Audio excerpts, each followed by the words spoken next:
स्मरामि नित्यम् उपास्म्यहं रमणतत्तुल्यदेवं तीर्थीकरं तीर्थपदः प्रदर्शकं पिबामि नित्यं गोचरणतीर्थम्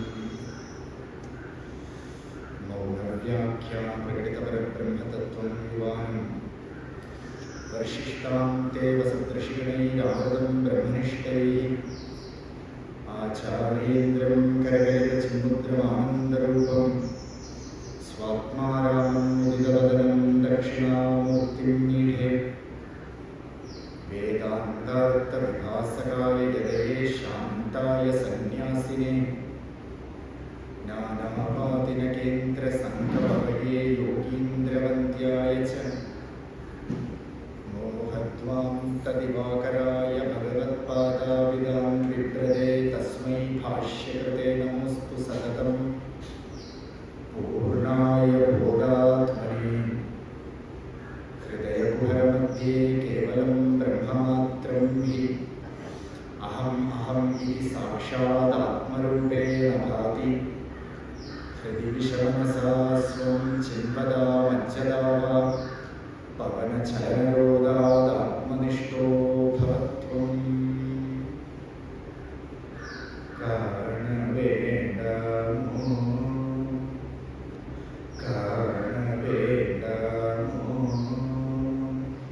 इल्लये कारणवेदामो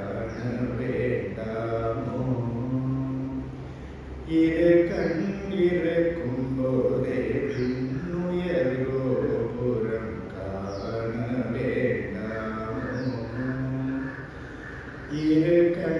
ഇരക്കുമ്പോഴേ പിന്നുയർകോ പുറം കാണവേണ്ടാമോ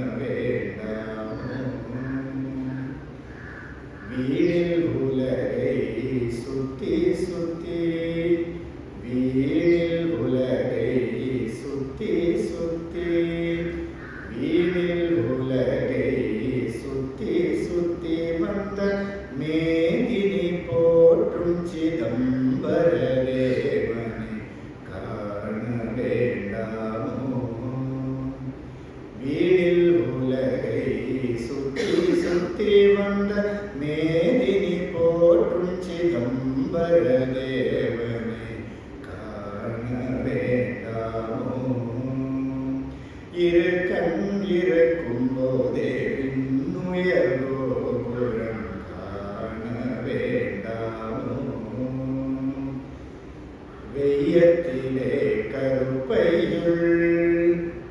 வெய்யத்திலே கருப்பையுள் கிடந்துள்ள நெய்யப்பிராமல் ஐயன் திருநடம் காண வேண்டாமோ நெய்யத்திலே கருப்பையுள் கிடந்துள்ள நெய்யப்பிராமல் ஐயன் திருநடம் காண வேண்டாமோ இரு கண் இருக்கும் போதே விண்ணுயர்வோ புறம் காண வேண்டாமோ ஓட்டை சடலம்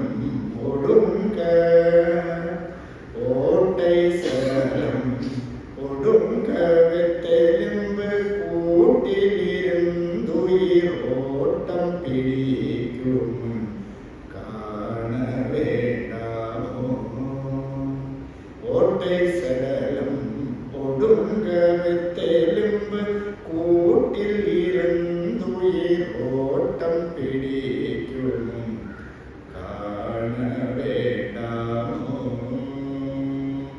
இரு கண் இருக்கும் போதே விண்ணுயர்வோ புறம் காண வேண்டாமோ நம பார்வதி பதே ஹர ஹர மகாதேவ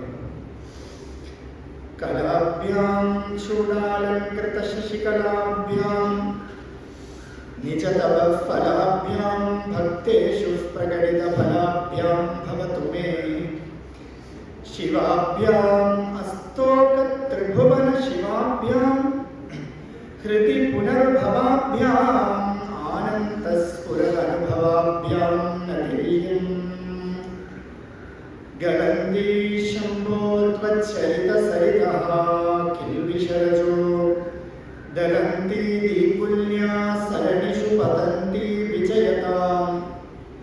ദിശന്തി സംസാര ഭ്രമണ പരിതാപോപശമനം വസന്തി മച്ചേതോ ഹൃദി ഭുവി ശിവാനന്ദലഹരി ത്രൈവേദ്യം ഹൃദ്യം ത്രിപുരഹരമാദ്യം ത്രിനയനം ജടാഭാരോധാരം ജലതുരജഹാരം മൃഗധരം മഹാദേവം ദേവം മയി സദയ ഭാവം പശുപതിം ചിദാനന്ദം സാംഭം ശിവമതിവിഡംബം ഹൃദി ഭജേ.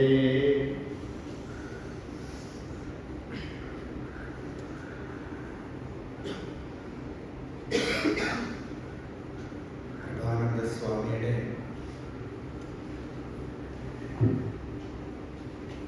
ഈ ഉദ്യാനത്തിൽ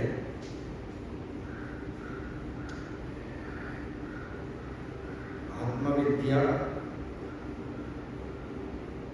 വിളയാടുന്ന ഈ ഉദ്യാനത്തിൽ നമ്മുടെ ശിവാനന്ദലഹരി എന്ന ഭക്തി ഗ്രന്ഥമാണ് തുടർന്ന് ശ്രവണം ചെയ്തു വരുന്നത്. അതിലാദ്യം ഭഗവാനെ വർണ്ണിച്ചു, ഭഗവാന്റെ രൂപത്തെ വർണ്ണിച്ചു. ആദ്യത്തെ ശ്ലോകത്തിന് ആ രൂപത്തിന് നദിരീയം, ഒരു നമസ്കാരം, ഭഗവാന്റെ ദിവ്യമായ രൂപത്തിന് ഒരു നമസ്കാരം. ആ ശ്ലോകത്തിൽ തന്നെ സർവവും അടങ്ങിയിരിക്കുന്നത് വെച്ചാൽ കലാഭ്യാം. ഈ ബ്രഹ്മാണ്ടം മുഴുവൻ 64 കലകൾ കൊണ്ട് മൂടിയിരിക്കുന്നു. അതില് ഭഗവാന്റെ ഈ ആദ്യ ശ്ലോകത്തിൽ തന്നെ കലാഭ്യാം, ബ്രഹ്മാണ്ടം മുഴുവൻ അതിനകത്ത് അടക്കം. ഇനി അതിൽ ഓരോന്നായിട്ട് എടുത്തു വ്യാഖ്യാനം. ആദ്യം എന്താ? ശ്രോതവ്യ. നമ്മളൊന്ന് കണ്ടുല്ലേ, ത്രൈവേദ്യത്തിൽ ആദ്യം ശ്രോതവ്യ. നമുക്കൊരു രൂപം വേണം അല്ലേ? ഭഗവാന്റെ രൂപം ഒരു ആലംബമായിട്ട് നമുക്ക് വേണം. അതുകൊണ്ട് ആദ്യത്തെ ശ്ലോകത്തിലെ രൂപം, ആ രൂപത്തിന് ഒരു നമസ്കാരം അല്ലെ? ആരെങ്കിലും ആദ്യം കണ്ട ഒരു നമസ്കാരം അല്ലേ? അത് നമ്മുടെ ഒരു സംസ്കാരം. ഓവർ സംസാരിച്ച് വന്നാലും ഒരു നമസ്കാരം പറഞ്ഞ് മാറിയിട്ടുള്ളത് ഒരു ശീലമുണ്ട് നമുക്ക്. ആരെങ്കിലും ഓവറായിട്ട് സംസാരിച്ചു പോയാൽ നമസ്കാരം എന്നെ വെറുതെ വിടും അല്ലേ? ഈ ഒരു നമസ്കാരത്തിന് അത്ര വലിയ അർത്ഥമുണ്ട് അല്ലേ? അപ്പോ ഈ നമസ്കാരം ഭഗവാൻ, ഈ ഒരു നമസ്കാരം എന്നെ വെറുതെ വിടുമെന്നല്ല, എന്നെ കരകയറ്റു പറഞ്ഞൊരു നമസ്കാരം. അപ്പൊ രണ്ടാമത് എന്താണെന്ന് വെച്ചാൽ നമ്മളെ മനനം ചെയ്യിപ്പിക്കുക. ആദ്യം ഒരു രൂപം ശ്രവണം ചെയ്യും, ഇനി മനനം. എങ്ങനെയായിരിക്കണം ഈ രൂപത്തെ നമ്മൾ കാണേണ്ടത്, എങ്ങനെയാണ് നമുക്ക് ഭക്തി ചെയ്യേണ്ടത് എന്ന് പറയുമ്പോൾ ഗണന്തി ശംഭോത്വചരിത സരിതഃ. ഭഗവത് കഥകൾ നിത്യനിരന്തരം കേട്ടുള്ള, നിത്യനിരന്തരം ഭഗവാന്റെ കഥകളും ഭഗവത് ഗീതങ്ങളും മന്ത്രങ്ങളും ഇല്ലേ? പ്രഭാനന്ദ സ്വാമി കൂടെ പറഞ്ഞതെന്താ? മധ്യമം നാമസങ്കീർത്തനം, ആദ്യം പ്രഥമം പ്രതിമാ പൂജ. ആദ്യം ഭഗവത് രൂപത്തിനെ പൂജിക്കുക. എങ്ങനെയാ പൂജ? നിത്യനിരന്തരമായിട്ട് അതിനെ അനുസന്ധാനം ചെയ്തുകൊണ്ടിരിക്കുന്നത് തന്നെ പൂജ അല്ലേ? ഇനി പോയിട്ട് ചാലയിൽ പോയിട്ട് മണിയൊന്നും വാങ്ങിക്കേണ്ട ആവശ്യമില്ല. പൂജ തൻ്റെ ഉള്ളിലെ അർഹം എന്നാണ് പറയുന്നത്. അർഹയത്തി എന്ന് പറഞ്ഞാൽ പൂജ എന്നർത്ഥം. എന്താ? ഒരു അതിഥി വന്നാൽ കൂടെ അതിഥിയെ പോയിട്ട് പഞ്ചോപചാര പൂജയൊക്കെ ചെയ്ത് ഒരു കുങ്കുമം കുറിയുന്ന ഒരു പാവാടയൊക്കെ കുറിച്ച് ഹാരം ഇടണോ? വേണ്ട. അതിഥിക്കുള്ള സത്കാരം തന്നെയാണ് പൂജ അല്ലേ?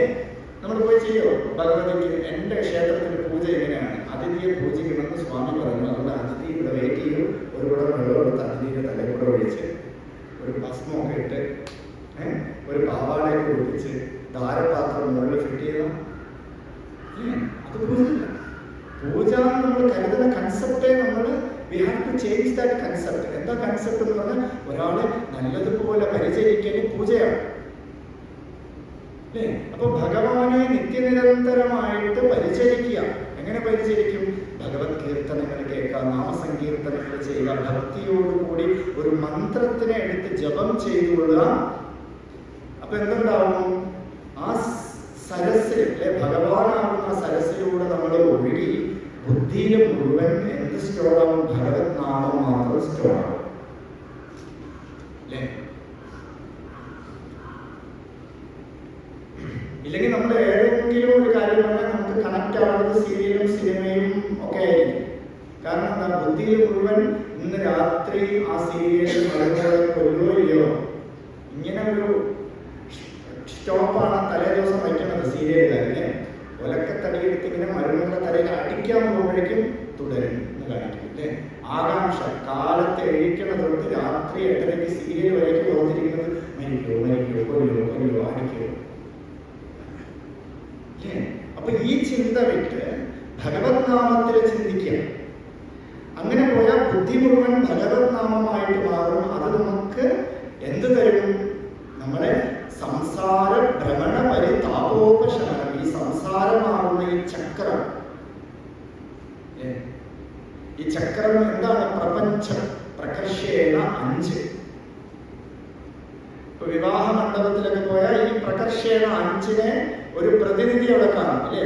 അഗ്നിക്ക് പ്രതിനിധി അവിടെ. സാധാരണ ഹോമങ്ങളാണ്. ഇപ്പൊ ചുരുങ്ങി ഇനി ചിലപ്പോൾ വീഡിയോയിലായിരിക്കും നമുക്കിനി വിളക്കൊക്കെ കാണാൻ പറ്റുന്നത്. അല്ലേ? ഒരു റിമോട്ട് എടുത്ത് ഇങ്ങനെ അടിച്ചാൽ ഉദ്ഘാടനം കഴിഞ്ഞു, വിളക്ക് കത്തി. പണ്ട് ഹോമം ചെയ്ത് അഗ്നിയെ സാക്ഷിയാക്കി വിവാഹം കഴിക്കും. ഇതൊരു വഴക്ക്. പക്ഷെ ഇപ്പം പോയാൽ വിളക്ക് കൂടെ ഇല്ല, ഒന്നും ചെയ്യാൻ പറ്റില്ല. ഇനി നാടോടണതിൻ്റെ നടുവിലോടണം. അല്ലേ? അതുപോലെ ഓടിക്കണം. ഓടിക്കോ, കുഴപ്പമില്ല. അപ്പോൾ പഞ്ചഭൂതങ്ങൾ മുഴുവൻ അവിടെ ഉണ്ട്. ആവാത്മനാജലം കൽപ്പയാമി. ഒരു തീർത്ഥം വച്ചിരിക്കും. സർവ്വ ജലസ്രോതസ്സുകൾ മുഴുവൻ ആ തീർത്ഥത്തിൽ കാണും. പൃഥ്വിയാത്മന ഗന്ധം കൽപ്പയാമി. പൃഥ്വിയെ സങ്കല്പിച്ചാണ് എന്ത് വച്ചിരിക്കുന്നത്? ചന്ദനം വച്ചിരിക്കുന്നത്, ഗന്ധം. ആകാശാത്മന പുഷ്പം കൽപ്പയാമി. ആകാശത്തിനെ സങ്കല്പിച്ച് പുഷ്പം വച്ചിരിക്കുന്നു. വായാത്മന ധൂപം കൽപ്പയാമി. നിറച്ച് സാമ്പ്രാണിത്തിരി. കല്യാണ മണ്ഡപത്തിൽ കല്യാണ ചെറുക്കന് പെണ്ണിനെ മാറിപ്പോകത്തക്കതായിട്ട് പോയല്ലേ അവിടെ. അല്ലേ? കെട്ടേണ്ട പെണ്ണിനെ കാണാൻ പറ്റാത്ത രീതിക്ക് പുകച്ച് പുറത്ത് ചാടിക്കുന്നത് പോലെ നമ്മൾ പോയിട്ടുണ്ടല്ലോ. അതാണ് ധൂപം. എന്തിനെ കൽപ്പിച്ചാണ്? വായുവിനെ സങ്കല്പിച്ച് ധൂപം. പിന്നെ അഗ്നി. എന്താ? അഗ്നിയാത്മന ദീപം കൽപ്പയാണ്. ഒരു ദീപം അവിടെ കൊളുത്തി വെച്ചിരിക്കും. എന്തിനാ? അഗ്നിയെ സങ്കല്പിച്ച് ഒരു ദീപം കൊളുത്തി വെച്ചിരിക്കും. ഈ പ്രപഞ്ചത്തിനെ എന്ത് ചെയ്യും? വിവാഹം കഴിപ്പിക്കാൻ ആർക്കാ അധികാരം എന്ന് വെച്ചാൽ മുമ്പ് വിവാഹം കഴിച്ച ആൾക്കെ കൈപിടിച്ചു കൊടുക്കാൻ അധികാരമുള്ളൂ. ഒരു സന്യാസിക്ക് പോയി കൈപിടിച്ചു കൊടുക്കാൻ പറ്റില്ല. മുമ്പ് ആർക്ക് അധികാരമുണ്ട്? ആര് കല്യാണം കഴിച്ച് ഈ സംസാര ചക്രത്തിൽ ചുറ്റിയോ അയാൾക്ക് നമ്മളെ ചുറ്റിക്കാൻ അധികാരമുള്ളൂ. അതുകൊണ്ടാണ് വീട്ടിൽ അമ്മ അച്ഛനൊക്കെ കുറച്ചൊരു പ്രായമാകുമ്പോൾ പോയി കല്യാണം കഴിക്കണം, കല്യാണം കഴിക്കാനുള്ള വഴി നോക്കണം. എന്താ? നമ്മളെ ചുറ്റിപ്പോയി. അല്ലേ? ഇനി ഇവരെയും കൂടെ ഒന്ന് ചുറ്റിച്ച് കണ്ടാൽ നമുക്ക് സമാധാനമല്ലേ? അല്ലേ? ഇതിനെ കൂടെ ഒന്ന് ചുറ്റിച്ച് കണ്ടാൽ നമുക്കൊരു സമാധാനം കിട്ടും. അപ്പോ ഈ സംസാര ചക്രത്തിൽ നിന്നും നമ്മളെ കരകയറ്റും. ആര് കരകയറ്റും? ഈ ഭഗവത് നാമം. സംസാര ഭ്രമണ പരിതാപോപശമനം. ദിശന്തി മച്ചേതോ ഹൃദി ഭുവി ശിവാനന്തലഹരി. ആ സംസാര ചക്രത്തിൽ നിന്നും നമ്മളെ കരകയറ്റാൻ സഹായിക്കുന്ന ഒരു ഗ്രന്ഥമാണ് ശിവാനന്ദലഹരി. അതുകൊണ്ട് ശ്രോതവ്യ, മനനം ചെയ്യാൻ ഏറ്റവും ബെസ്റ്റ് ഏതാ? ശിവാനന്ദലഹരി. ഭക്തിയിലൂടെ ഭഗവത് പ്രാപ്തി. അപ്പോ എന്താ ഭക്തി? അല്ലെ? ആത്മാവിനെ അനുസന്ധാനം ചെയ്യുന്നതിനെയാണ് ഭക്തി എന്ന് പറയുന്നത്. സത്വസ്തുവിനെ, ആത്മാവ് എന്ന് പറഞ്ഞാൽ സത്വസ്തു. അല്ലേ? അപ്പൊ സത്തിനെ അനുസന്ധാനം ചെയ്യലാണ് ഭക്തി. സത്തിനെ അറിയലാണ് ജ്ഞാനം. രണ്ട് മാർഗം. ഒന്ന് ഭക്തി മാർഗം, ഒന്ന് ജ്ഞാനമാർഗം. ഭക്തി സത്യത്തിനെ അനുസന്ധാനം ചെയ്യുന്നത്. സ്വസ്വരൂപ അനുസന്ധാനം ഭക്തിനിത്യ ഭിതീയതേ. സ്വസ്വരൂപത്തെ ആര് അനുസന്ധാനം ചെയ്യണോ അവൻ ഭക്തി ചെയ്യണമെന്നർത്ഥം. ഇനി ജ്ഞാനം എന്ന് പറഞ്ഞാൽ ആ സ്വരൂപത്തെ അനുസന്ധാനം ചെയ്ത് നമ്മൾ അറിഞ്ഞു കഴിഞ്ഞു. ഇതിനെയാണ് ജ്ഞാനം എന്ന് പറയുന്നത്. ആ ജ്ഞാനത്തിന് എന്ത് വേണം? ഭക്തിയിലൂടെ, മനനത്തിലൂടെ നമ്മൾ അനുസന്ധാനം ചെയ്ത് അറിയണം. ആ അറിയലിനെയാണ് ത്രയീ എന്ന് പറയുന്നത്. അടുത്ത ശ്ലോകത്തിന്റെ ആദ്യം ത്രൈവേദ്യം. ഈ മൂന്നിലൂടെ ഭഗവാനെ കിട്ടുന്നു. ഏതിലൂടെ? ശ്രോതവ്യ, മന്തവ്യ, നിധിധ്യാസിതവ്യ. ശ്രവണം ചെയ്ത്, മനനം ചെയ്ത്, നിധിധ്യാസനത്തിലൂടെ നമുക്ക് ഭഗവത് പ്രാപ്തി ഉണ്ടാവുന്നു. ത്രയീവേദ്യം. ഭഗവാനെ അറിയണമെങ്കിൽ ത്രയീ വേണം. ഈ ത്രയിക്ക് വേറൊരു അർത്ഥമുണ്ട്. ത്രയീ വേദം എന്നർത്ഥം. 3 വേദത്തിന് ത്രയീ എന്ന് പറയും. ഋഗ്വേദം, യജുർവേദം, സാമവേദം. ഈ 3 വേദത്തിന് ത്രയീ എന്ന് പറയും. ഒരു വേദം നമ്മൾ ചർച്ച ചെയ്യുന്നതാണ്. അതും പേടിക്കേണ്ട വേദമൊന്നുമല്ല. അഥർവം എന്ന് പറഞ്ഞാൽ പേടിക്കേണ്ടതൊന്നുമല്ല, അത് അനുഭവമാണ്. അല്ലെ? അഥർവം നമ്മുടെ ഉള്ളിലിരിക്കുന്ന അനുഭവത്തിനെയാണ് അഥർവം എന്ന് പറയുന്നത്. അപ്പൊ ത്രയിലൂടെ, ഈ 3 വേദത്തിലൂടെയും നമുക്ക് ഭഗവാനെ കിട്ടും. വേറൊന്ന് നോക്കിയാൽ ഈ 3 വേദത്തിലും കോമൺ ഒരു വസ്തുവുണ്ട്, ശ്രീരുദ്രം. ഭഗവാന്റെ ശ്രീരുദ്രം 3 വേദത്തിലും കോമൺ ആയിട്ടിരിക്കും. വേദത്തിന്റെ സാരമാണ് ഭഗവാൻ. അക്ഷരമണമാലി എന്ന വലിയൊരു ഗ്രന്ഥം, വലിയൊരു കൃതി. ആ കൃതിയിലെ രമണ മഹർഷി സാക്ഷാത് അരുണാചലേശ്വരനെ വർണ്ണന ചെയ്തിരിക്കുന്നത് വേദാന്തത്തെ വേർ അറ വിളങ്ങും വേദപ്പൊരുൾ അരുൾ അരുണാചല. വേദാന്തത്തെ, വേദത്തിന്റെ അന്തം എന്ന് പറഞ്ഞാൽ വേദത്തിന്റെ സാരം എന്നർത്ഥം. വേദം അവസാനിക്കുകയില്ല. അറിവ് അവസാനിക്കുമോ? ഓരോ ദിവസവും നമുക്ക്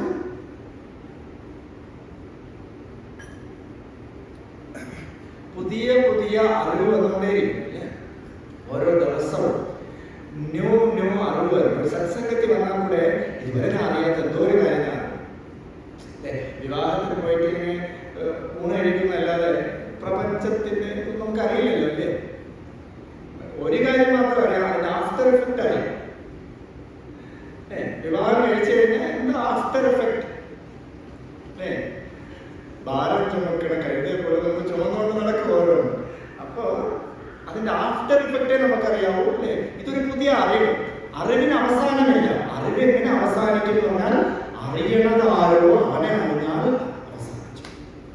ആരാ അറിയണത്? അറിവിന്റെ സാരം അറിയണവൻ ആരാണ്. അതിനെ അറിഞ്ഞാൽ അറിയണവൻ സാക്ഷാത് പരമേശ്വരനാണ്. രമണ മഹർഷിയുടെ അടുത്ത് ഒരാൾ പോയി ചോദിക്കാം, ഭഗവാനെ ഇവിടെ ഈശ്വരനൊന്നുമില്ല, അല്ലെ? ഒരു സന്യാസി ഈശ്വരനൊന്നും ഇല്ല നമ്മൾ പോയി പറഞ്ഞാൽ മിക്കവാറും ഉള്ളവർ പറയും ഈശ്വരനുണ്ട് എന്ന് പറഞ്ഞാൽ അവർ കുറെ ഗ്രന്ഥങ്ങളൊക്കെ എടുത്ത് അടുക്കും. അല്ലേ? ഇയാളെ പോയിട്ട് ചോദിക്കാണ്, രമണ മഹർഷി ഈശ്വരനൊന്നും ഇവിടെ ഇല്ല. മഹർഷി പറഞ്ഞു, അതെ ഈശ്വരനൊന്നുമില്ല. ഇദ്ദേഹം വിചാരിച്ചു സന്യാസി രാവിലെ എണീറ്റ് ആരെങ്കിലും പോയി ഉടക്കാന്ന് വിചാരിച്ചപ്പോ സന്യാസികളുടെ പിടിക്കലൊന്നുമില്ല, ഈശ്വരനൊന്നുമില്ല. മഹർഷി തിരിച്ചു വെച്ചു, നീ ഉണ്ടോ എന്ന് ചോദിച്ചു. നീ ഉണ്ടോ? അപ്പൊ പറഞ്ഞു, ഞാനുണ്ട്, ഞാനുള്ളതുകൊണ്ടല്ലേ ചോദ്യം ചോദിച്ചത്. നീ ആരെന്ന് അറിയൂ. ആ വാസ്തവത്തില് നമ്മുടെ സ്വരൂപത്തെ നമ്മൾ അറിഞ്ഞ സാക്ഷാത് പരമേശ്വരൻ നമ്മളാണ്. അതുകൊണ്ട് അടുത്ത വാക്ക് എന്താ പറഞ്ഞിരിക്കുന്നത്? അടുത്ത മന്ത്രത്തില് വേദ്യം ഹൃദ്യം. ഹൃദ്യം എന്ന് പറഞ്ഞാൽ എല്ലാവരുടെയും അന്തര്യാമിയായിട്ട് ഹൃദയം, അല്ലേ? എല്ലാവരുടെയും ഹൃദയമായിരിക്കണം, പ്രിയസ്വരൂപമായിട്ടിരിക്കണം. എവിടെയെങ്കിലും ക്ലാസ്സിന് പോയിട്ടാണ് നമ്മൾ പ്രിയം പഠിച്ചത്, അല്ലെ? ആരെങ്കിലും സ്നേഹിക്കാൻ പഠിച്ചത്, നീ you have to do like this. സ്നേഹം എന്ന് പറഞ്ഞാൽ ഇങ്ങനെയാണ്. ഇതിനെ ഡിഫൈൻ ചെയ്യാൻ പറ്റുമോ ആർക്കെങ്കിലും? അല്ലേ? ഓരോരുത്തർക്കും ഓരോ തരത്തിൽ സ്നേഹം വരും പലരും, അല്ലേ? പല രീതിക്ക് പ്രകടിപ്പിക്കുന്നു. ചിലരുടെ പ്രകടനമൊക്കെ നമുക്ക് സഹിക്കാൻ പോലും പറ്റില്ല. ദേഹത്തൊക്കെ ആക്രമിച്ച് പ്രകടിപ്പിച്ച സ്നേഹം കൂടിയായിട്ട്. അപ്പൊ ഈ പ്രകടനം ഉള്ളിലൊരു പ്രിയം, അല്ലേ? ആ പ്രിയമായിട്ട് ആരിരിക്കുന്നു? ഭഗവാനിരിക്കുന്നു. അതുകൊണ്ടാണ് ഹൃദ്യം. ഈ 3 വേദത്തിൽ നിന്നും നമുക്ക് കിട്ടണത് എന്താന്ന് വെച്ചാൽ പ്രിയം. പ്രിയം സ്വരൂപം. നമ്മുടെ സ്വരൂപത്തെ 3 വേദത്തിലൂടെ നമ്മൾ അറിയണം. നമ്മുടെ സ്വരൂപം പ്രിയമാണ്. വേദം പറയണത്, ഞാൻ എപ്പോഴും പറയുന്നതാണ്, തസ്യ പ്രിയമേവ ശിരഃ മോദോ ദക്ഷിണഃ പക്ഷഃ പ്രമോദ ഉത്തരഃ പക്ഷഃ ആനന്ദ ആത്മാ. നമ്മുടെ സ്വരൂപം ആനന്ദമാണ്. ആത്മാവിന്റെ സ്വരൂപം ആനന്ദമാണ്. അപ്പൊ ത്രൈവേദ്യം ഹൃദ്യം. അടുത്തത് കുറച്ച് ഡിസ്റ്റർബൻസ് ഉണ്ടാക്കുന്ന കാര്യമാണ്. ഇതൊക്കെ കേൾക്കാൻ എളുപ്പമാണ്, നല്ല സുഖമാണ്. ആനന്ദം കേൾക്കാൻ എളുപ്പമാണ്. ഭക്തി രസമൊക്കെ കേൾക്കാൻ നല്ല സുഖമുണ്ട്. പക്ഷേ പ്രാവർത്തികമാവണില്ലല്ലോ, അല്ലെ? കേൾക്കുമ്പോൾ ഒരു ഇമ്പമുണ്ട്. നല്ല മ്യൂസിക് കേട്ടാൽ നല്ല ഇമ്പമുണ്ട്. നാളെ പോയി നമുക്ക് റഹ്മാനെ പോലെ രചിക്കാൻ പറ്റുന്നില്ല, അല്ലേ? നമുക്കത് ഹൃദ്യമാവണില്ല, അല്ലേ? ഉള്ളിൽ ആ ഒരു അനുഭൂതി വരുന്നുണ്ട്. ആ അനുഭൂതി പ്രാവർത്തികമായിട്ട് നിത്യനിരന്തരമായിട്ട് വരണില്ല. അതിനെന്താ ചെയ്യേണ്ടത്? അഭ്യാസേന തു കൗന്ദേയ. ഗീതയില് അർജുനൻ ഇതെല്ലാം തത്വവും കേട്ടു. പച്ചവെള്ളം പോലെ. ഏതോ ഒരു ഇന്റർമീഡിയറ്റ് ആയിട്ട് വരുന്ന സ്വാമിയാർ പറഞ്ഞതല്ല, സാക്ഷാത് കൃഷ്ണൻ അർജുനന്റെ തൊട്ടടുത്ത് നിന്ന് ഉപദേശിക്കുകയാണ്. അർജുന, ആത്മാവിന്റെ ലക്ഷണം മുഴുവൻ ഉപദേശിച്ചു. നാസതോ വിദ്യതേ ഭാവോ നാഭാവോ വിദ്യതേ സത. അല്ലേ? ന ജായതേ മ്രിയതേ വാ കഥാചിത്. നീ മരിക്കണമില്ല, ഒന്നുമില്ല.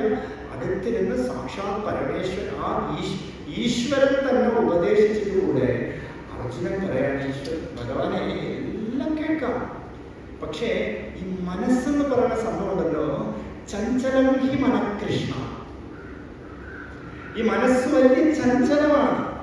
ഞാൻ എന്താ ചെയ്യേണ്ടത്? അപ്പൊ കൃഷ്ണൻ ചിരിച്ചിട്ട് മറുപടി പറഞ്ഞു, അഭ്യാസേന തു കൗന്ദേയ. ചഞ്ചലമാണ്, ഈ ജന്മം വേസ്റ്റ്. ഇനി ഈശ്വര ധ്യാനങ്ങളോ ഒന്നുമില്ല. എങ്ങനെയോ അമ്യൂസ്മെന്റ് പാർക്കിലൊക്കെ പോയി നമ്മൾ പതുക്കെ തീർക്കാം ഈ ജീവിതം എന്ന് വിചാരിച്ചാൽ പറ്റില്ല. കൃഷ്ണൻ പറയണവിടെ അഭ്യാസേന തു കൗന്ദേയ. അഭ്യാസം ചെയ്യാം. എന്തിനാണ് നമ്മൾ അഭ്യാസം ചെയ്യുന്നത്? എന്തിനാണ് നമ്മൾ അഭ്യാസം ചെയ്യുന്നതെന്ന് വെച്ചാൽ നമ്മുടെ സ്വരൂപത്തെ അറിയാൻ എന്താ പ്രതിബന്ധം എന്ന് പറയുന്നത്? ഈ മനസ്സ് ഒരു പ്രതിബന്ധം, അല്ലേ? ഈ മനസ്സ് എന്തൊക്കെയോ കുപ്പ പറക്കിക്കൊണ്ട് വിളയുന്ന കുറെ കുപ്പ പറക്കിക്കൊണ്ട് വരും, ശരിയല്ലേ? ഇപ്പൊ ഇരിക്കുമ്പോ തന്നെ എന്തൊക്കെയോ കുപ്പ പറക്കും. മീറ്റിങ്ങിൽ എന്താ തീരുമാനം? ഇനി അടുത്ത് കന്നിമാല സദ്യയാവോ? എല്ലാ തവണയും നമ്മൾ കഞ്ഞിയെ കുറിച്ച് പറഞ്ഞില്ലെങ്കിൽ എനിക്കിപ്പോ സ്വസ്ഥതയില്ല. ഇവിടെ വരുമ്പോൾ ഒരടി കഞ്ഞിക്ക് കൊടുക്കാൻ എനിക്ക് വലിയ ഇഷ്ടമാണ്. അപ്പൊ മീറ്റിങ്ങിൽ എന്തായിരിക്കും തീരുമാനം എന്നൊക്കെ നമ്മൾ ചിലപ്പോൾ അറിയാതെ ചിന്തിച്ചു പോകും, ഇല്ലേ? ഈ മനസ്സെന്താ ആവശ്യമില്ലാത്ത പൂപ്പയുടെ ഭഗവത് നാമം കേൾക്കുന്നുണ്ട്. ഇവിടെ നിന്ന് മനസ്സ് പോയി വേറെ എവിടെയോ പോയി അറ്റാച്ച്ഡാണ്, അല്ലേ? അതിനെയാണ് ത്രിപുരഹരം. ആദ്യം ഭഗവാന്റെ നാമം ത്രിപുരഹരം. ഭഗവാൻ ത്രിപുരൻ എന്ന അസുരനെ വധിച്ചിരിക്കുന്നു. 3 അസുരൻ. ത്രിപുരൻ, 3 അസുരൻ. നമുക്ക് കുറച്ചു നേരം ഈ ശിവാനന്ദ ലഹരി ഇവിടെ അങ്ങനെ വെച്ചിട്ട് നമുക്കൊക്കെ ഇഷ്ടമല്ലേ, എന്തെങ്കിലും ഒരു സാധനം പഠിക്കാനൊക്കെ കുട്ടികളെ അറിയാം. ഒരു സെന്റൻസ് വായിച്ചിട്ട് ഇനി ചായ കുടിച്ചിട്ടാവാൻ പറഞ്ഞു കുട്ടികളൊക്കെ, അല്ലേ? ഇങ്ങനെ കുറെ പ്ലാനിങ് ഒക്കെ വരും. അതുപോലെ നമുക്കിപ്പോ തത്കാലം ഈ ശിവാനന്ദ ലഹരിയുടെ വെച്ചിട്ട് ത്രിപുരഹാരത്തിലേക്ക് പോകാം. എവിടെയുണ്ട്? മഹാഭാരതത്തിലേക്ക് പോകാം. മഹാഭാരതത്തില് ഒരു സന്ദർഭം, അല്ലേ? ഒരു കഥ കേൾക്കാനാണല്ലോ ഇരിക്കുന്നത്. തത്വം കേട്ടാൽ നമ്മള് ആ തത്വത്തിന്റെ അനുസന്ധാനത്തിലേക്ക് പോകും. ഏതാ? ഉറക്കം. തത്വം അനുസന്ധാനം ചെയ്യുന്നത് ഉറക്കത്തിലാണ്. അപ്പോൾ അതുകൊണ്ട് ഒരു ചെറിയ കഥയിലേക്ക് പോകും. മഹാഭാരത യുദ്ധം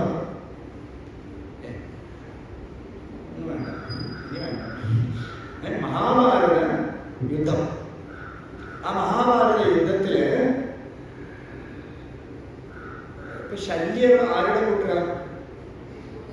ദുര്യോധനന്റെ കൂട്ടുന്നത് നമുക്കറിയാം. വാസ്തവത്തിൽ മഹാഭാരതത്തിൽ നോക്കിയാൽ ശല്യര് നകുല സഹദേവന്റെ ഒരു ബന്ധുവായിട്ട് വരും, മാമനായിട്ട് വരും അല്ലേ? മാമൻ എന്നല്ലേ പറയണത് നമ്മളൊക്കെ, അമ്മയുടെ സഹോദരൻ ആ രീതിക്ക് വരും. അപ്പോ നമ്മുടെ യുദ്ധത്തിനെ സഹായിക്കാൻ വേണ്ടിയിട്ട് ശല്യം വെരി ക്ലവർ, ആ പേര് കേട്ടാലേ ശല്യം ചെയ്ത് കാര്യം നേടും. ചിലരൊക്കെ ഇങ്ങനെയല്ലേ, കുട്ടികൾക്ക് ശല്യം ചെയ്ത് തന്നെ കാര്യം നേടുന്നത് പോലെ ഈ ശല്യരെ വിളിച്ചു, ഒന്ന് ഇൻവൈറ്റ് ചെയ്തു, ഒന്ന് വരൂ ശല്യരെ, എന്നെ സഹായിക്കും, നമ്മളൊക്കെ സഹായിക്കും.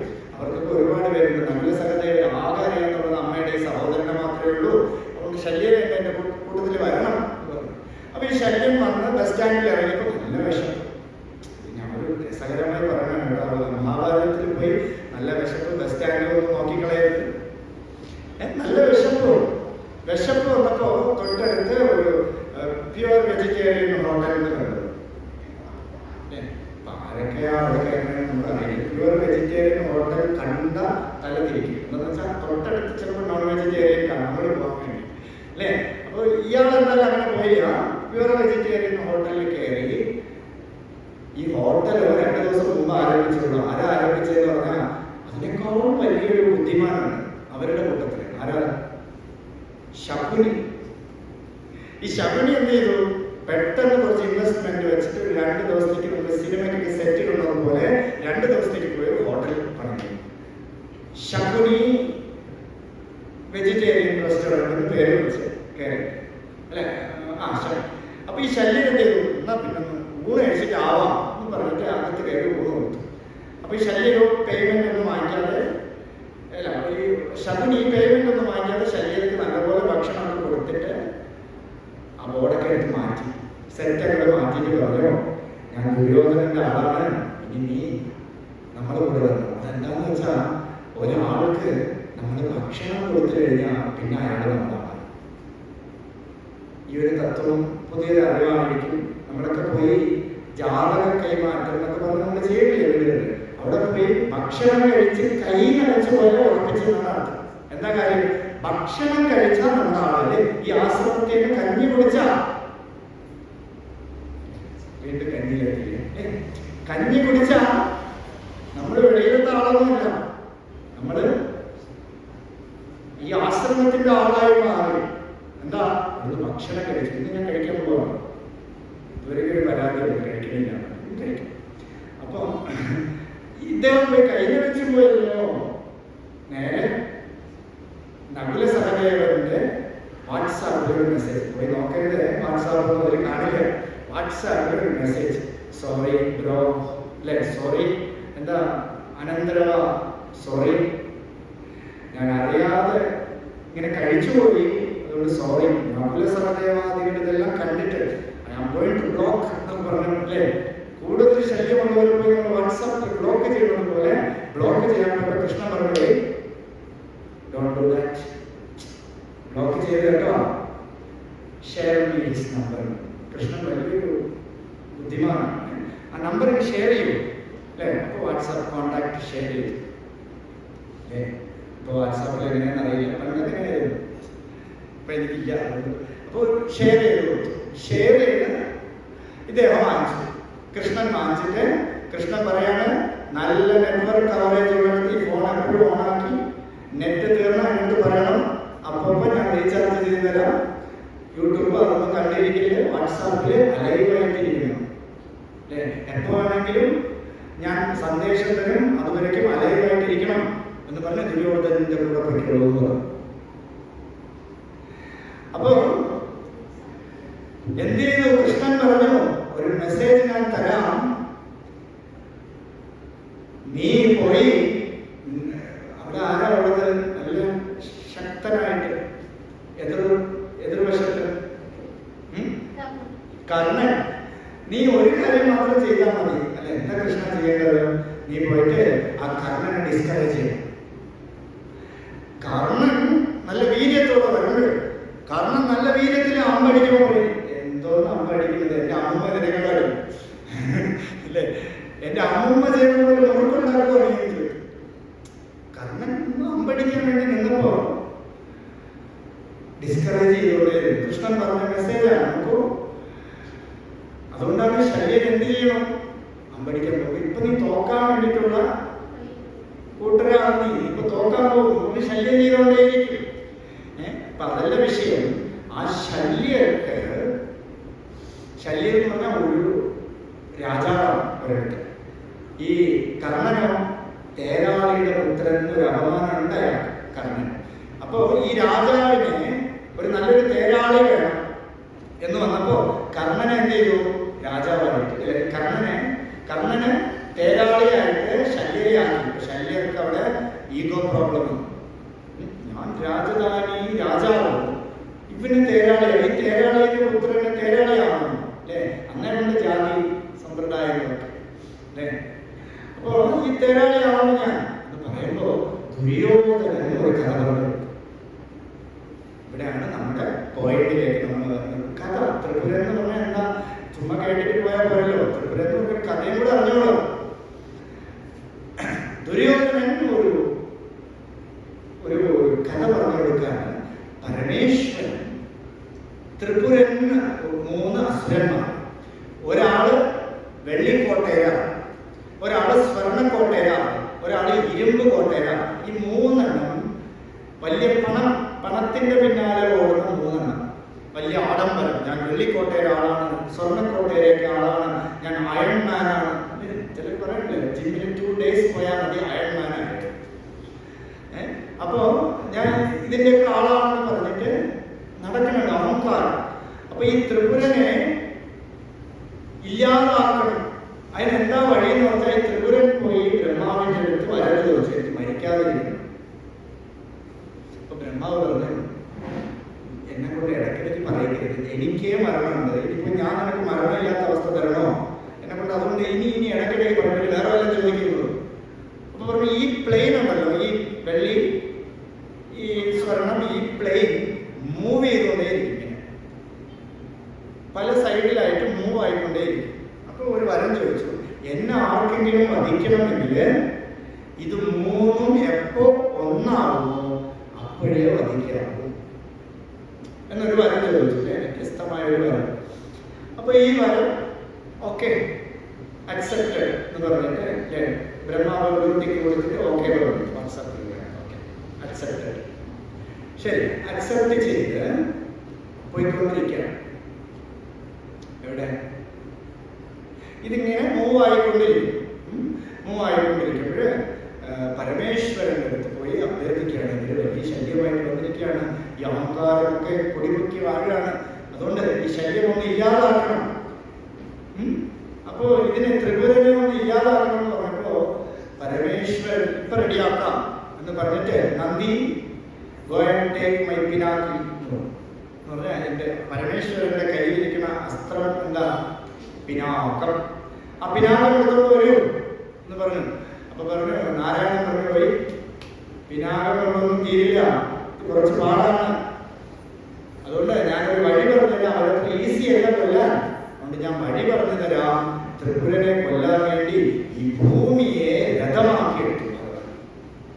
നമ്മുടെ ഇരിക്കണ ഈ ഭൂമിയെ രഥമാക്കി സൂര്യചന്ദ്രന്മാരെ 2 വീലാക്കി ടയറാക്കി രഥത്തിന് 4 വേദങ്ങളെ മുന്നിൽ കുതിരകളാക്കി.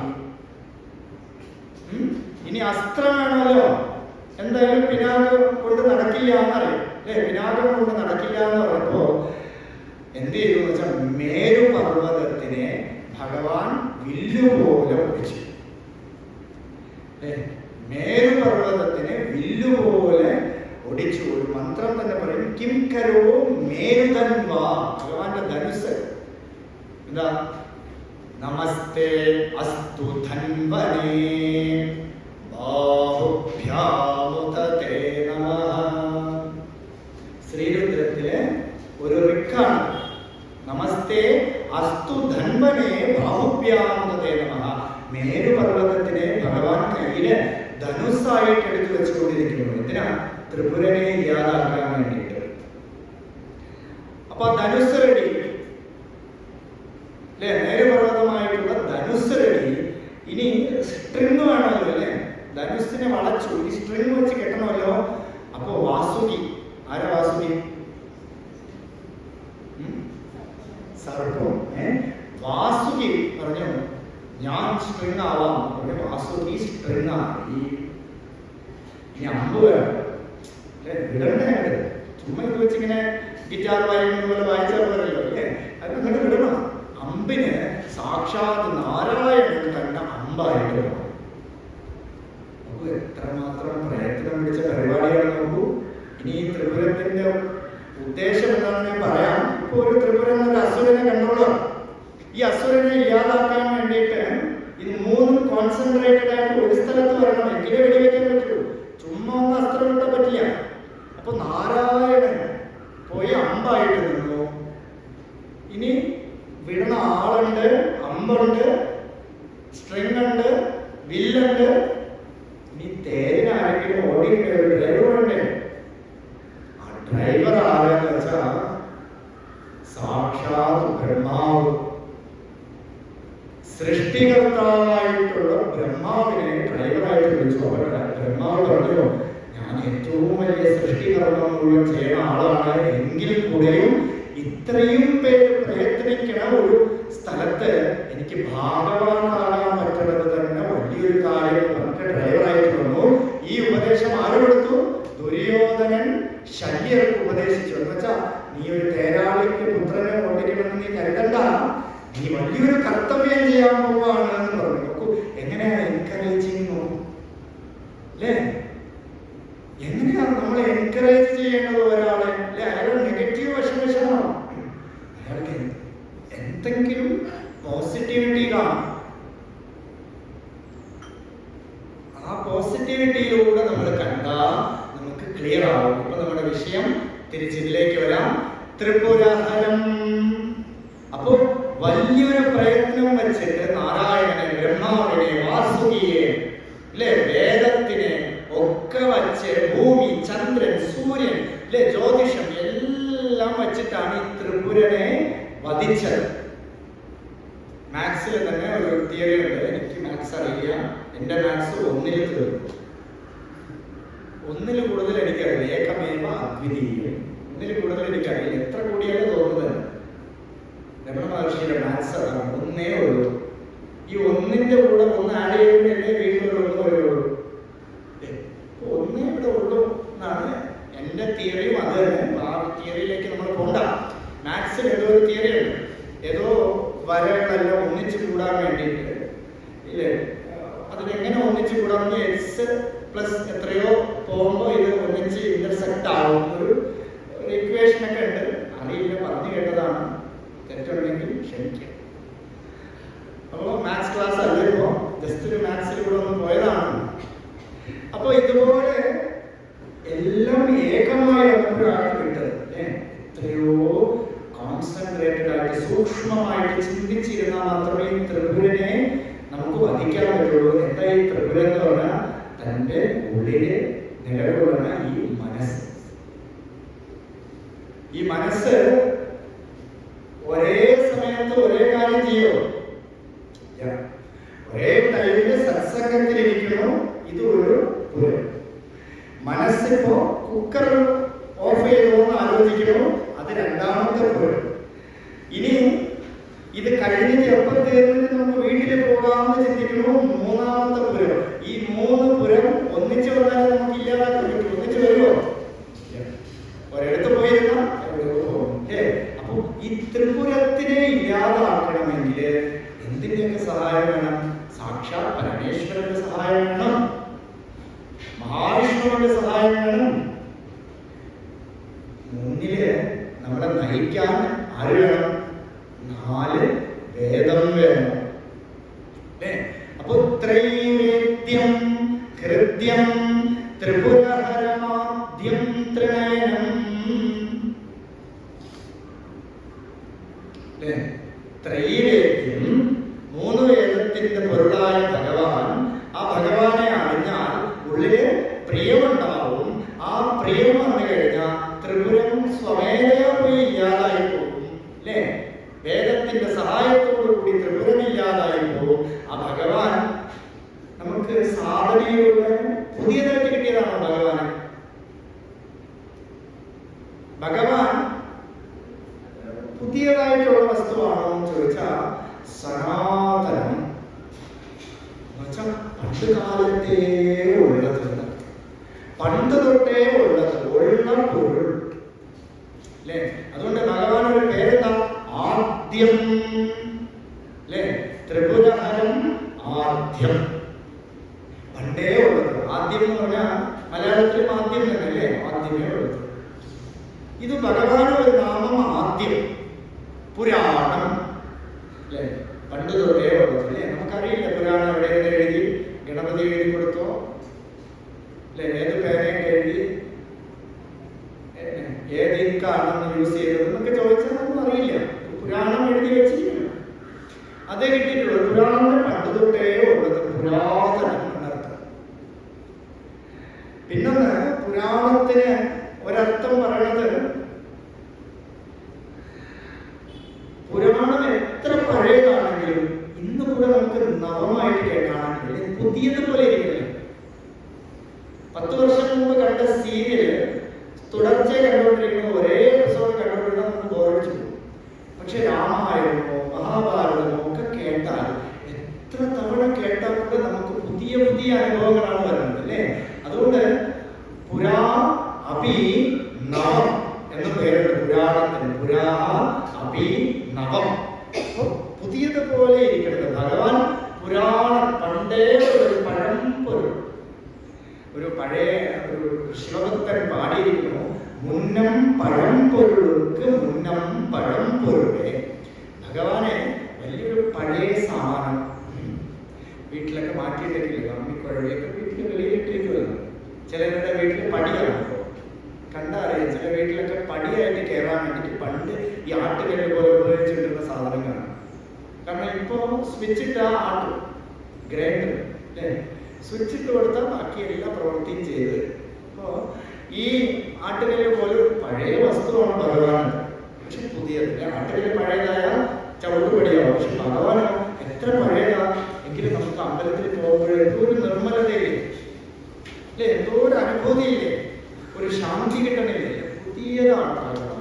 ആദ്യം എന്ന് വെച്ചുകൊണ്ട് പഴയതാണെങ്കിലും പുതിയതാണ്. ഇതിന് ഗ്യാരണ്ടി കാർഡ് ഇല്ലാതെ ഗ്യാരണ്ടി എടുത്ത് എപ്പോഴും എല്ലാ കാലത്തും ഭഗവാൻ അതിന് ഗ്യാരണ്ടി കാർഡൊന്നും വേണ്ട. ഗ്യാരണ്ടി ഇല്ലാത്തതിനാണ് ഗ്യാരണ്ടി കാർഡിന്റെ ആവശ്യം. അല്ലേ? ഗ്യാരണ്ടി പീരീഡിനുള്ളിൽ കേടുവരും. പിന്നെ വിചാരിക്കും ഗ്യാരണ്ടി ഒന്നും വേണ്ടായിരുന്നു എന്ന് വിചാരിക്കും. എന്താ ഇതുകൊണ്ട് നമ്മൾ സർവീസ് സെന്ററിൽ പോയി നിൽക്കേണ്ട ക്യൂ ഒക്കെ കാണുമ്പോൾ ഗ്യാരണ്ടി കിട്ടിയില്ലെങ്കിലും കുഴപ്പമില്ല എന്ന് വിചാരിക്കും. അപ്പോ ഭഗവാൻ ത്രൈവേദ്യം ഹൃദ്യം ത്രിപുരഹരമാദ്യം ത്രിനയം. ഭഗവാന് 3 കണ്ണുണ്ട്. അല്ലേ? മുക്കൺ ഭൂതം എന്ന് പേരുണ്ട് ഭഗവാൻ. 3 കണ്ണുള്ള ഭൂതം. സുന്ദരമൂർത്തി നയനാർ. നിങ്ങൾ കഥ ഇടയ്ക്കിടയ്ക്ക് പറയാറുണ്ട് സുന്ദരമൂർത്തി നയനാർ. ആ സുന്ദരമൂർത്തി നയനാർ ഭൂമിയിലേക്ക് വന്നു. എന്താ ഒരു ശാപം കൈലാസത്തിൽ വെച്ച് 2 പെണ്ണുങ്ങളെ കണ്ട് മോഹിച്ചു. അതുകൊണ്ട് ഭൂമിയിലേക്ക് വിട്ടു. നീ പോയി ഭൂമിയിൽ പോയി ആഗ്രഹത്തെ തീർത്തിട്ട് വരുമെന്ന് പറഞ്ഞ് ഭഗവാൻ തള്ളി വിട്ടു. അങ്ങനെ ഭൂമിയിൽ പോയി ജനിച്ചു. 6 എന്ന പേരിൽ ജനിച്ചു. അദ്ദേഹം വലിയ വേദവിത്തായി ഒക്കെ ഇരുന്നു. കുറെ കാലം കഴിഞ്ഞ് കല്യാണ മധ്യത്തിൽ ഭഗവാൻ വന്ന് വലിയ കോലാഹലം ഉണ്ടാക്കി പിടിച്ചു. വലിയൊരു കല്യാണം നടത്തിക്കൊണ്ടിരിക്കുന്നതിന്റെ ഇടയിൽ ഒരു വൃദ്ധൻ, നേരത്തെ പറഞ്ഞില്ലേ ആദ്യം പഴയ പൊരുൾ ഭഗവാൻ. മിക്കവാറും ശിവഭക്ത പുരാണത്തിൽ നമുക്ക് നോക്കിയാൽ അറിയാം, വലിയ എഴിച്ചു നിൽക്കാൻ പ്രാണിയില്ലാത്ത ഒരു കേരളത്തിന്റെ രൂപത്തിലാണ് ഭഗവാൻ വരുന്നത്.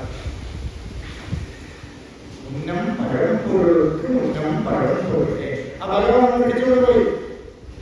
ആരും വിശ്വസിക്കില്ല. കിളവന്ന് കല്യാണം ഇല്ലാതാക്കാൻ പോയാൽ ഒരടി ഇങ്ങനെ കാണിച്ചാൽ മതി, അപ്പോൾ വീഴും. പക്ഷെ ഇത് ആർക്കും ഒന്നും ചെയ്യാൻ പറ്റുന്നില്ല ഈ കിഴവനെ. എന്താണെന്ന് വെച്ചാൽ അത്രയ്ക്ക് എന്തോ ഒരു പവർ ആ കിഴവൻ, എന്തോ ഒരു ചൈതന്യം. അങ്ങനെ കിഴവൻ വിളിച്ചുകൊണ്ട് പോയി. ആ കിഴവൻ ആരായിരുന്നു? ദിവ്യരൂപമൊക്കെ കാണിച്ചു കൊടുത്തു. എല്ലാം കഴിഞ്ഞിട്ടും ഇദ്ദേഹത്തിന് ഈ ആഗ്രഹം നിവർത്തി വേണമല്ലോ. ജന്മത്തിന്റെ ഫലം എന്താണ്?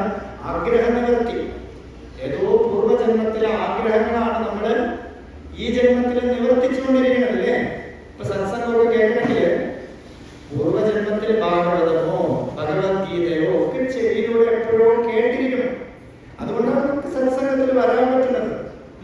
അപ്പൊ പൂർവ്വജന്മത്തിന്റെ ആഗ്രഹം തീർക്കാൻ വേണ്ടിയിട്ട് ഇദ്ദേഹം ചെയ്തു, ഒരു കല്യാണം കഴിക്കാൻ പരമേനാക്ഷിയാണെന്ന് പറഞ്ഞ ഒരു സ്ത്രീയെ കണ്ടപ്പോ ആ സ്ത്രീയും വലിയ ശിവഭക്ത. ആ സ്ത്രീയുടെ ഒരു വ്രതം എന്ന് പറഞ്ഞാൽ സാക്ഷാത് പരമേശ്വരനെ തന്നെ കല്യാണം കഴിക്കുകയുള്ളൂ. ഇങ്ങനെ ഒരു തപസ് അല്ലേ? നമ്മുടെ വീട്ടിലെ കുട്ടികളൊക്കെ ഇങ്ങനെ ചിന്തിച്ച കല്യാണം കഴിക്കില്ല അല്ലേ? സാക്ഷാത് പരമേശ്വരനെ തന്നെ കല്യാണം കഴിക്കണമെന്ന്. അപ്പൊ ഈ കുട്ടി അങ്ങനെ ധരിച്ചു. അപ്പൊ പരമേശ്വരൻ തന്നെ പ്രത്യക്ഷപ്പെട്ട് സുന്ദരൻ എന്ന് പറയുന്നത് ഏതായാലും ഞാൻ തന്നെയാണ്. ശിവഭക്തി പുരാണത്തിൽ അങ്ങനെ ഒരു കഥയുണ്ട്. പരമേശ്വരൻ ഒരു നാളേക്ക് നേരെ പോയി ഒരു കണ്ണാടിയിൽ പോയി നോക്കിയിട്ട് സുന്ദരൻ എന്ന് പറഞ്ഞതും ആ കണ്ണാടിയിലുള്ള ഒരു രൂപം മാനിഫെസ്റ്റായി സുന്ദരമൂർത്തി എന്നൊരു കഥയുണ്ട്. ഭഗവാന്റെ തന്നെ രൂപമാണ് സുന്ദരമൂർത്തി എന്നൊക്കെ ഈ കഥയൊക്കെ പറഞ്ഞ് ചിലരൊക്കെ കഥയൊക്കെ പറഞ്ഞ് പറ്റിക്കുമല്ലോ. നിങ്ങൾ ഈ ജോലിക്ക് വരൂ, ഇവിടെ ഇങ്ങനെ വന്ന് ഇങ്ങനെയൊക്കെ സാലറി ഉണ്ട്, ഇങ്ങനെ പേ കിട്ടും അല്ലേ? പേ പിടിച്ചിട്ടാണല്ലോ ഓടുന്നത് നമ്മളൊക്കെ അല്ലേ? പേ അവിടെ പോയാൽ അമേരിക്കയിൽ നല്ല പേയ്മെന്റ് കിട്ടുമല്ലോ. നമ്മുടെ കുട്ടികളൊക്കെ ഇവിടെ ഒന്നും പോരാ, അമേരിക്കയിൽ നല്ല ആയിട്ട് ഓടിക്കൊണ്ടിരിക്കുന്നത്. ഇതുപോലെ ഇങ്ങനെ പേ കിട്ടും, അത് കിട്ടും, ഇത് കിട്ടും. കയറി കഴിയുമ്പോഴാണ് അറിയുന്നത് ആ പേര് പകുതി പേ അവരെടുക്കും. കുറച്ച് പേ പിടിച്ചിട്ടാണ് തരണം അല്ലേ? അപ്പൊ ഇങ്ങനെ കുറച്ച് കുഴപ്പങ്ങളൊക്കെ പിന്നെ അറിയുള്ളൂ. അതുകൊണ്ട് ശിവൻ നല്ല ആളാണ്, ഏറ്റവും ബെസ്റ്റ് ആളാണ്, കല്യാണം കഴിക്കണമെങ്കിൽ ഇയാളെ തന്നെ കഴിക്കണം എന്നൊക്കെ പറഞ്ഞ് കൺവിൻസ് ചെയ്ത് കല്യാണം കഴിച്ചു. ഒരാഴ്ചക്കുള്ളിൽ സുന്ദരമൂർത്തി നാടുവിട്ടു. നല്ല ഭർത്താവില്ലേ? ഒരാഴ്ചക്കെങ്കിലും പിടിച്ച് നിന്നല്ലോ ഭാഗ്യം അല്ലേ? അപ്പൊ തിരിച്ച് ഇയാള് പോയിട്ട് പിന്നെ വിരക്തനായ കുഴപ്പമില്ല. പോയിട്ട് അടുത്തൊരു ക്ഷേത്രത്തിന്റെ മധ്യത്തിൽ പോയിട്ട് അവിടെ ഏതോ ഒരു സ്ത്രീയെ കണ്ടിട്ട് ആ കുട്ടിയെ കല്യാണം കഴിക്കുന്നത് വീണ്ടും ഒരു ആഗ്രഹം. നല്ല ആഗ്രഹം അല്ലേ? നടത്തി കൊടുക്കുന്ന ഭഗവാനെ ആലോചിച്ചു. ഭഗവാനെ ഒരു പേപ്പർ, ഒരു ആധാർ കാർഡ് കൊണ്ടിട്ടാണ് പിടിക്കാൻ പോയത്. നീ എന്റെ അടിമ എന്ന് പറഞ്ഞിട്ട് കല്യാണ മധ്യത്തിൽ പോയി പിടിച്ചു. ഭഗവാൻ വിചാരിച്ചു ആ പിടിത്തം എന്ത് നിലയ്ക്കാണല്ലോ പിടിച്ചത്. കാരണം ഇയാൾക്ക് ബ്രോക്കർ പണി ചെയ്യേണ്ട അവസ്ഥയായി ഭഗവാൻ അല്ലെ? ശിവഭക്തി പുരാണമൊക്കെ വിശ്വസിക്കണമെങ്കിൽ കൂടി നമുക്ക് ഭക്തി വേണം. അപ്പോ ഇയാൾക്ക് ബ്രോക്കർ പണി ചെയ്യേണ്ടി വന്നല്ലോ. വീണ്ടും ഒരു പെൺകുട്ടി. അപ്പൊ ഈ പെൺകുട്ടിയെ കണ്ടപ്പോ ഭഗവാൻ വിചാരിച്ചു ഇവന് അങ്ങനെ പെട്ടെന്ന് കല്യാണം കഴിക്കണ്ട, ഒരു കാര്യം ചെയ്യാം. ഈ കുട്ടിയുടെ സ്വപ്നത്തിൽ പോയിട്ട് പറഞ്ഞു, ഭഗവാന്റെ മുമ്പിൽ വെച്ച് സത്യം ചെയ്തു തരണം, എന്നെ വിട്ടു പോവില്ല, സത്യം ചെയ്തു തരണം എന്ന് പറയണമെന്ന് സ്വപ്നത്തിൽ കണ്ടു. ഈ സുന്ദരമൂർത്തി വാലന്റൈൻസ് ഡേക്ക് കുട്ടികളൊക്കെ ഇങ്ങനെ റോസാപ്പൂവുകൾ പോലെ ഇങ്ങനെ കൊണ്ടുപോയി ഒരു റോസാപ്പൂവോ ഏതോ ഒരു ചോക്ലേറ്റ് ഒക്കെ കൊടുത്തിട്ട് പ്രേമം പറഞ്ഞു. അപ്പൊ പറഞ്ഞപ്പോ ആ കുട്ടി പറഞ്ഞു, ഓക്കെ റോസാപ്പൂ അക്സെപ്റ്റഡ്, ഞാൻ എടുത്തു, ഓക്കെ ഇങ്ങോട്ട് കിട്ടി. ഈശ്വരന്റെ മുമ്പിൽ പോയി, ഭഗവാന്റെ മുമ്പിൽ പോയി സത്യം ചെയ്തു തന്നാൽ മാത്രമേ ഞാൻ കല്യാണം കഴിക്കുകയുള്ളൂ. അപ്പൊ സുന്ദരമൂർത്തി പറഞ്ഞു, നാളെ സത്യം ചെയ്യണം. എന്ന് പോയ ഭഗവാൻ അറിയിച്ചിട്ടില്ലല്ലോ, നാളെ സത്യം ചെയ്യാം. ശ്രീകോവിലിന്റെ നടയിൽ വെച്ച് സത്യം ചെയ്ത് തരാം. പിന്നെന്താ ഭഗവാൻ ഇയാളെന്ത് പറയണോ കേൾക്കാൻ വേണ്ടി നിൽക്കില്ലേ ഭഗവാൻ അല്ലേ? ഭക്തന്മാരുടെ കൂടെ ഭഗവാൻ സുഹൃത്തായിട്ട് കാണും. അപ്പോ അദ്ദേഹം നേരെ അമ്പലത്തിൽ പോയി നാളെ കാലത്ത് 10 ടൈമൊക്കെ ഫിക്സ് ചെയ്തു. 10:30 ഈ ക്ഷേത്രത്തിൽ ഉണ്ടാവരുത്. നേരെ പോയി അപ്പുറത്തൊരു പുളിമരമുണ്ട്, ആ പുളിമരത്തിന്റെ ചോട്ടിൽ പോയി നിന്നോണം. ഇവിടെ ഇരുന്ന് പോയത് ഈ ക്ഷേത്രത്തിൽ. അങ്ങനെ അദ്ദേഹം പോയി. രാത്രി ഈ കുട്ടിക്ക് ഭഗവാന്റെ സ്വപ്നം ഒന്നുകൂടെ വന്നു. എന്താണെന്ന് വെച്ചാൽ സത്യം ശ്രീകോവിലിൽ വെച്ച് വേണ്ട, പുളിമരത്തിന്റെ ചോട്ടിൽ വെച്ച് സത്യം ചെയ്യാൻ പറ്റും. അപ്പൊ അടുത്ത ദിവസം ഇദ്ദേഹം കുളിച്ച് കുളിയൊക്കെ തൊട്ട് പറയാൻ വന്നപ്പോഴേക്കും സത്യം ചെയ്യാം, വരും സത്യം ചെയ്യാന്ന് പറഞ്ഞപ്പോ ഇവിടെയല്ല, ആ പുളിമരത്തിന്റെ ചോട്ടിൽ സത്യം ചെയ്യാമെന്ന് പറഞ്ഞപ്പോ ഈ ഭഗവാനെ നോക്കി ഇങ്ങനെ കണ്ണുകിടുന്നുണ്ട് സുന്ദരമൂർത്തി. എന്നിട്ട് നിർവാഹമില്ല, സത്യം ചെയ്യാന്ന് പറഞ്ഞല്ലോ, പോയി സത്യം ചെയ്തു കൊടുത്തു. എന്താ?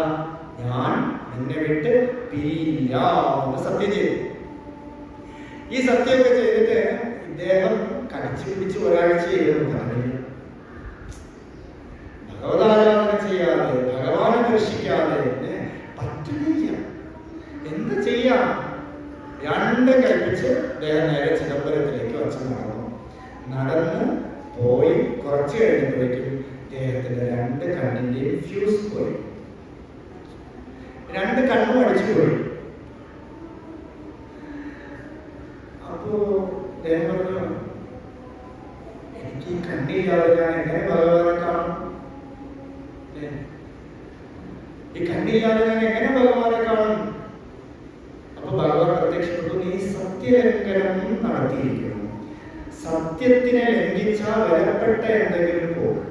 അപ്പോ ഇത് എന്തിനാ ഇത് പറഞ്ഞു എന്ന് വെച്ചാൽ, സുന്ദരമൂർത്തിയുടെ ഒരു ഡയലോഗ് ഉള്ളത്, എന്നോട് രണ്ട് കണ്ണ പൊടുങ്ങിയിട്ട് ഇപ്പടി മുക്കൺ ഭൂതമാവോ കാണാൻ എന്റെ രണ്ട് കണ്ണിനെ ഇളക്കിയിട്ട് ഇപ്പൊ എന്റെ മുമ്പിൽ 3 കണ്ണായിട്ട് വന്നിട്ടൊരു ഭൂതം പോലെ നിൽക്കണില്ല ഭഗവാനെ ഒരു ചോദ്യം ചോദിച്ചു ഭഗവാനെ.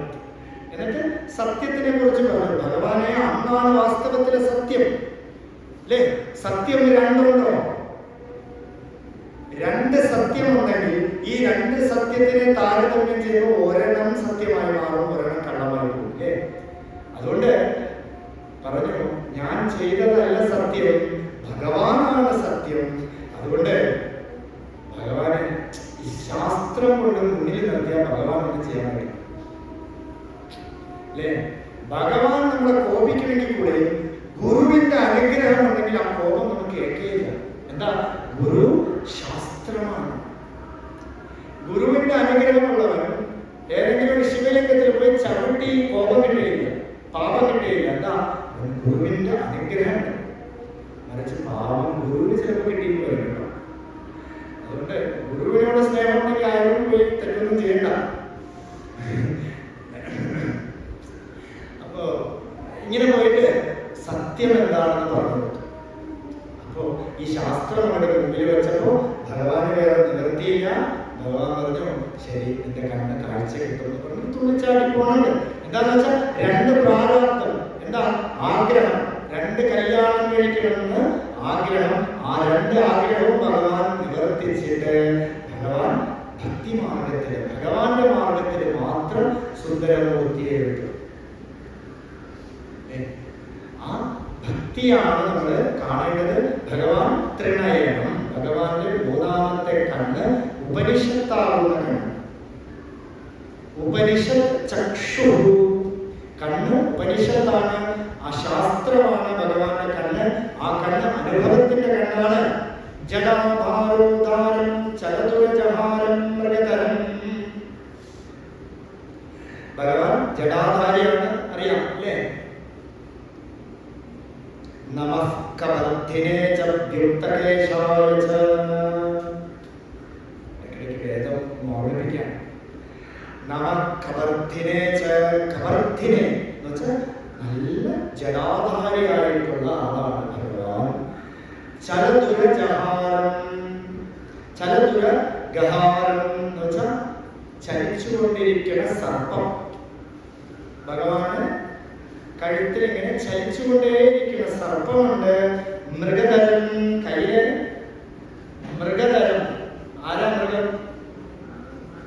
മാനിനെ കയ്യിൽ പിടിച്ചു വെച്ചിരിക്കുന്നു. അങ്ങനെ ഇരിക്കണ പരമേശ്വര മഹാദേവം ദേവം. പരമേശ്വരൻ ആരാ?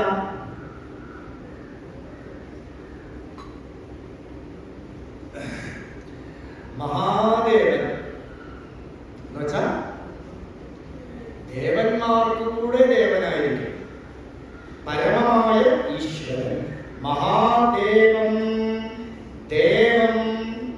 പരമേശ്വര അങ്ങ് മഹാദേവനാണ്, എല്ലാവർക്കും ദേവനാണ്. പിന്നെ ഒരു ദേവനുണ്ട്. എന്താ? ആ ദേവം എന്ന് പറഞ്ഞാൽ ദേവശബ്ദത്തിന് പ്രകാശമായതെന്ന് അല്ലേ? ദേവൻ എന്ന് പറഞ്ഞാൽ ഏതോ ഒരു പ്രകാശം. കണ്ടു നോക്കിയാൽ ഓരോ ദേവന്മാരുടെ പിന്നിൽ ഒരു സൂര്യൻ ഉദിച്ച് നിൽക്കുന്നത് പോലെ കാണാം, ഒരു പ്രഭ അല്ലേ? സീരിയലൊക്കെ കണ്ടാൽ അറിയാം, ഫോട്ടോ ഒക്കെ നോക്കിയാൽ ഭഗവാന്റെ വിശ്വരൂപത്തിന്റെ പിന്നാലെ ഒരു സൂര്യൻ ഉദിച്ച ഒരു പ്രഭമാണ്. എന്താണെന്ന് വെച്ചാൽ ദേവൻ എന്ന വാക്കിന് വെളിച്ചം, വെളിച്ചം എന്നർത്ഥം.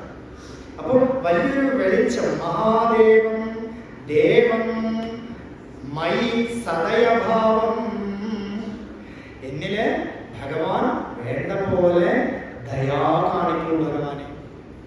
എന്താ ഭഗവാന്റെ ദയ? ഭഗവതാരാധന ചെയ്യാൻ പറ്റണം അല്ലേ? ഒരു 50,000 ലോട്ടറി അടിക്കുന്നതല്ല ഭഗവാന്റെ ദയ ആണോ? നമ്മൾ പോയി ഭഗവാനെയും പോറ്റിയൊക്കെ ഐസ് വയ്ക്കും. എന്താ, ഒരു പഴം വാങ്ങിച്ചു കൊടുത്തിട്ട് പോറ്റിക്ക് ഒരു 10 രൂപ ദക്ഷിണ കൊടുത്തിട്ട് പോയി ഐസ് വയ്ക്കാൻ നോക്കൂല്ലേ? എന്തെങ്കിലും ഒരു വലിയ കാര്യം, ഷെയർ മാർക്കറ്റിൽ എനിക്കിന്ന് നല്ല ഒരു 1,00,000 ഉപരി നല്ല എമൗണ്ട് കിട്ടുന്ന ഭഗവാനെ എന്ന് പറഞ്ഞിട്ട് 5 രൂപ പഴം കൊണ്ട് നടന്നു വെക്കും. ഭഗവാനെ സ്വീകരിച്ചുള്ള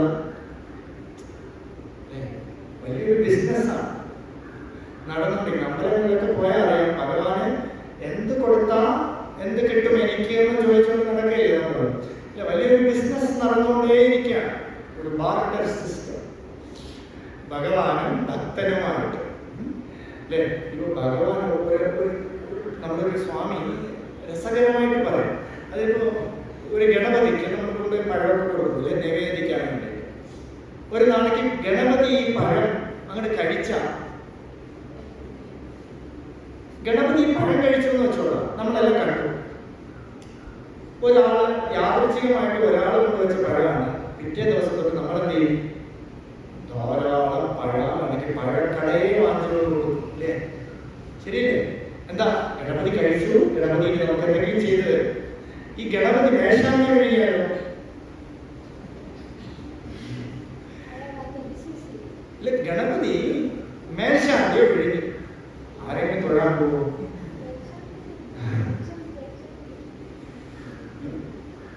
അല്ലേ? ഗണപതി അവിടുത്തെ ഗണപതിയുടെ അടുത്ത് പോയത് കേട്ടോ, അത് മേശാന്തി വഴി മനുഷ്യരെ തിരിയും ഗണപതി എന്ന് വെച്ചാൽ പോവല്ലാരും 100 പേരെ സത്സംഗത്തിൽ പോകാൻ പോലെ പോകാൻ പറ്റുമോ? സിനിമയ്ക്ക് പോകാൻ ടിക്കറ്റ് എടുത്ത് പോവോ? എന്താ പേടി? എന്താ എന്നെ വിഴുങ്ങിക്കളയുമെന്ന് പേടിയില്ലേ? ആ പേടി വേണ്ട. ഭഗവാന്റെ സദൈവം എന്ന് പറഞ്ഞാൽ ഭഗവാനെ എന്നെ വിഴുങ്ങൂ ഭഗവാൻ, എന്നെ ഭക്ഷിക്കൂ ഭഗവാനെ എന്നാണ്. ഉപാസനയൊക്കെ ചെയ്യുന്ന ആൾക്കാർ ആദ്യത്തെ പടിയിൽ ഒരു മന്ത്രം എടുത്തിട്ട് ഇപ്പൊ ഭഗവാനെ വലയിലാക്കാമെന്ന് വിചാരിച്ചു. വാസ്തവത്തില് ഭഗവാനെയാണോ അവര് വലയിലാക്കുന്നത്, അവരാണോ ഭഗവാന്റെ വലയിലാക്കുന്നത്? ചിന്തിച്ചു അല്ലേ? അവിടെ രമണ മഹർഷി പറഞ്ഞു, ആ മല ദൂരം കണ്ടപ്പോ നല്ലൊരു ഊണ് അല്ലേ? ഊണ് കഴിക്കുമ്പോൾ ഈ കേരളത്തിലൊക്കെ വന്ന് നിറച്ചിങ്ങനെ ചോറ് വിളമ്പി വയ്ക്കും. അതുപോലെ ഇത്രയ്ക്ക് ചോറ് പോലെ തിന്നാമെന്ന് വിചാരിച്ച് ഞാൻ പോയി നോക്കിയതാണ് ഈ മലയെ. ശാപ്പാട് ഉണ്ണി ശാന്ത ഉണവായ ഈ മലയെ പോയി അങ്ങനെ തിന്നാമെന്ന് വിചാരിച്ചപ്പോ ആ മല എന്നെ പിടിച്ചു ഒഴുകി. ശാപ്പാട് ഉണ്ണി ശാന്ത ഉണവായാൽ ശാന്തമായി പോവേണ്ട അരുണാചലം. ആ മല എന്നെ പിടിച്ചു ഒഴുകിയപ്പോ ഞാൻ ശാന്തമായി. നമ്മളിവിടെ നിൽക്കുന്നു, മല അവിടെ നിൽക്കുന്നു. ഇവിടെ നോക്കുമ്പോൾ ഞാൻ മലയെ കാണുന്ന ഒരാള്, മല, രണ്ട് വസ്തുവില്ലേ? ഞാൻ പോയി മലയിൽ നിന്നാൽ അവിടെ എന്തുണ്ട്?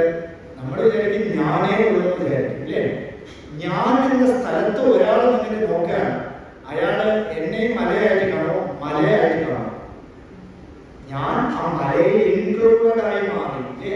ശരിയല്ലേ? അതുപോലെ ഈശ്വരൻ നമ്മളെ വിഴുങ്ങിയ ഞാൻ ഈശ്വരനായി മാറി, ശാന്തമായി പോവേണ്ട അരുണാചലം. അതുകൊണ്ട് ഞാൻ എൻ്റെ അങ്ങയുടെ സദയഭാവം, അങ്ങയുടെ ഈ ദയാഭാവം എനിക്ക് തരൂ ഭഗവാനെ. എന്താ അങ്ങയുടെ ദയ? എന്നെ അങ്ങ് വിഴുങ്ങിയിട്ട് എനിക്ക് ശാന്തിയെ തരൂ ഭഗവാനെ. പശുപതി, പശുക്കൾക്ക് അധിപതി. എന്താ പശു? മൃഗങ്ങൾ. മൃഗതൃഷ്ണയോടുകൂടിയുള്ളവർക്കെല്ലാം അല്ലേ അജ്ഞാനം. മൃഗങ്ങൾക്ക് എന്തുണ്ട്? ജ്ഞാനമേ അല്ലെ, വിവേകമില്ല. മൃഗങ്ങളിൽ നിന്നും വ്യത്യാസം മനുഷ്യന് വിവേകമാണ്. പക്ഷെ മനുഷ്യൻ ഇപ്പൊ മൃഗങ്ങളെക്കാളും അപ്പുറമാണ്. മനുഷ്യൻ കാരണം ഇപ്പൊ മൃഗങ്ങൾക്ക് കൂടെ സ്വൈരമായിട്ടിരിക്കാൻ പറ്റത്തില്ല. എന്താ? ഒരു മാലയാഴ്ച നടന്ന പറക്കുന്ന സാധനം വേണം, നടക്കുന്ന സാധനം വേണം, അല്ലേ? ഒരു കല്യാണം നടന്ന ആട്, കോഴി, ചൈനയിലൊക്കെ എന്താവും? എല്ലാ ജീവിയും അവർ കഴിക്കും. ചൈനയിൽ പോയാൽ എല്ലാ ജീവിയും അവർ കഴിക്കും. മനുഷ്യനെ കഴിച്ച എല്ലാവരും കഴിക്കും. അപ്പോ നമ്മൾ ആലോചിച്ചപ്പോൾ ഒരു വിവാഹം ഒക്കെ തടസ്സം വരണില്ലേ പലർക്കും? എന്തുകൊണ്ടാണ് നമ്മൾ സൂക്ഷ്മമായിട്ട് ചിന്തിച്ചാൽ ഈ പ്രാണികൾ ശപിക്കുകയാണ്. ഒരു വിവാഹം ഇവിടെ നടക്കല്ലേ? എന്താ വിവാഹത്തിനൊക്കെ ഇതല്ലേ ഭക്ഷണം? ഒരു വിവാഹം നടന്ന അല്ലേ, ഇത് പറയുമല്ലോ, വെളിച്ചപ്പാട് ഏതായാലും കോഴിക്കാണ് ഇരിക്കപ്രതി ഇല്ലാത്തത്. കാരണം ഏത് വെളിച്ചപ്പാട് തുള്ളിയാലും കോഴിയാണ് കട്ട് ചെയ്യുന്നത്, അല്ലേ? അപ്പോ ഇതിന്റെ ശാപമുണ്ട്. ഒരു പാലുകാച്ചന ഒരാൾക്ക് വീട് കെട്ടാൻ പറ്റാത്തത് എന്തുകൊണ്ടാണ്? ഇതല്ലേ ഭക്ഷണം. അപ്പോ ഈ ഭക്ഷണം അല്ലേ പശുപതി, ഭഗവാനോ എല്ലാവർക്കും പതിയാണ്, അല്ലേ? എല്ലാവരും ഈച്ചയും പൂച്ചയും എല്ലാം നമ്മുടെ സഹോദരങ്ങളാണ്. കാരണം എന്താ? പരമേശ്വരൻ നമ്മുടെ പിതാവാണ്. അപ്പൊ പശുപതി, ആ പരമേശ്വരൻ നമുക്ക് എന്താണ്? വലിയൊരു ആലംബമാണെന്ന് പറയുന്നത്. എന്താ? ചിതാലംബം സാംബം. പരമേശ്വരൻ ആത്മാവിനെ അറിയാൻ വേണ്ടിയിട്ട്, നിങ്ങൾ കണ്ടു, ആത്മാവിനെ അറിയലാണ് ജ്ഞാനം. ആ പരമേശ്വരൻ ജ്ഞാനത്തിന് മെഡിസിൻ ആയിട്ടിരിക്കുന്നു. യാതേ രുദ്ര ശിവ തനോ ശിവ വിശ്വാഹവേശി. വിശ്വത്തിനും മരുന്നായിട്ട് ശിവൻ ഒരു മെഡിസിൻ ആയിട്ടിരിക്കുന്നു. എന്തിനാ? ജ്ഞാനത്തിന് മെഡിസിൻ ആയിട്ട്. അല്ലേ? ശിവജ്ഞാന പ്രദായിന്യേ നമഃ. ഏത് സഹസ്രനാമമാണ്? ലളിതാ സഹസ്രനാമത്തിൽ ഒരു നാമം ശിവജ്ഞാന പ്രദായിന്യേ നമഃ. ദേവി എന്തിനാ? ദേവിയുടെ പണി എന്താണ്? ശിവന്റെ ജ്ഞാനം. ശിവജ്ഞാനം എന്ന് പറഞ്ഞാൽ മംഗളമായ ഒരു ജ്ഞാനം തരും. അല്ലേ? ഇപ്പൊ നമുക്ക് പൊതുവിലൊരു ശിവൻ എന്ന് പറയുമ്പോൾ ഈ ശിവനെ കേന്ദ്രീകരിച്ച് പോകണമെന്ന് തോന്നുന്നില്ലേ? ചിലർക്ക് കൃഷ്ണനായിരിക്കും ഇഷ്ടം. അപ്പൊ എന്ത് ചെയ്യും? അപ്പൊ കൃഷ്ണ ഭക്തന്മാർക്കെല്ലാം പരമമായിട്ടുള്ള അടിസ്ഥാനം എന്താണ്? വിഷ്ണു സഹസ്രനാമം, വിഷ്ണു പുരാണം ഒക്കെ ഉണ്ട്, അല്ലേ? വിഷ്ണു സഹസ്രനാമത്തില് ആ സഹസ്രനാമം കൂടെ വളരെ ഡീറ്റെയിൽ ആയിട്ട് നമ്മൾ പഠിച്ചു നോക്കൂ. അതിലെ വിഷ്ണു സഹസ്രനാമത്തിൽ ഒരു നാമം വരും. എന്താ നാമം എന്നറിയാമോ? ശിവ. ഒരു നാമം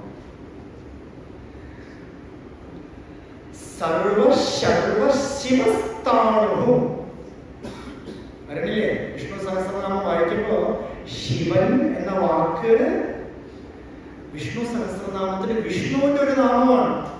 അപ്പോ ദേവി വേറെയല്ല, ശിവൻ വേറെയല്ല, വിഷ്ണു വേറെയല്ല, എല്ലാം നമുക്കൊരു ആലംബമായിട്ടൊരു രൂപം കൊണ്ടിരിക്കണമെന്നല്ലാതെ തത്വത്തില് എല്ലാം ആത്മസ്വരൂപം തന്നെയാണ്.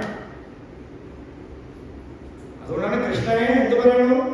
കൃഷ്ണായ ഗോവിന്ദായ, കൃഷ്ണായ വാസുദേവായ ദേവകീനന്ദനായ ച നന്ദഗോപകുമാരായ ഗോവിന്ദായ നമോ നമഃ. വേറൊന്നും പറയുന്നു?